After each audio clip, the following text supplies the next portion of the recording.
Hello Gutter, Hello Fadder is quite a weird episode of The Simpsons because when I've been reviewing these, I watched the episodes originally weeks or months ago and then I sit down and go over the episode again and see how my opinion changes or if I've maybe missed anything the first time. With this one, I sat down to watch it again and I thought, I have no recollection of this episode.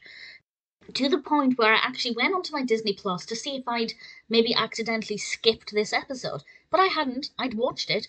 I couldn't remember anything about it, and even when I was watching it again, aside from Penn and Teller, which I had a vague recollection of, nothing came back to me, and it hasn't been that long since the previous time that I watched it, so I don't know what that says. I'm going to take it with a pinch of salt.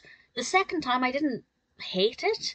There was nothing about it that I thought was why I would forget it, but at the same time I didn't think it was anything amazing.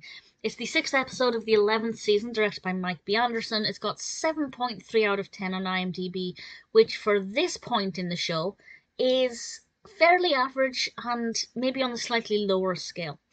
Homer initially makes or bowls a perfect game, which is really interesting to see. Certainly in the earlier seasons we saw Homer bowling more frequently, and then every now and then it happens. And I think it's a nice location, it's a nice setting for the narrative. It works very well. And then ultimately he ends up trying to bond with Maggie and things don't necessarily go to plan.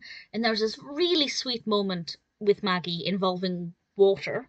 I won't say too much more about that, but certainly the bonding moments with Homer and Maggie are lovely to see because it rarely happens. Usually Homer's spending time with Bart, sometimes with Lisa, basically never with Maggie. So actually seeing one-on-one time with Homer and Maggie is quite rare, which makes it quite interesting and a little bit different to most other episodes. So it seems like it's something I would have remembered. Oh, and as I said, Penn and Teller are also in it, as are Nancy O'Dell, Ron Howard, and Pat O'Brien.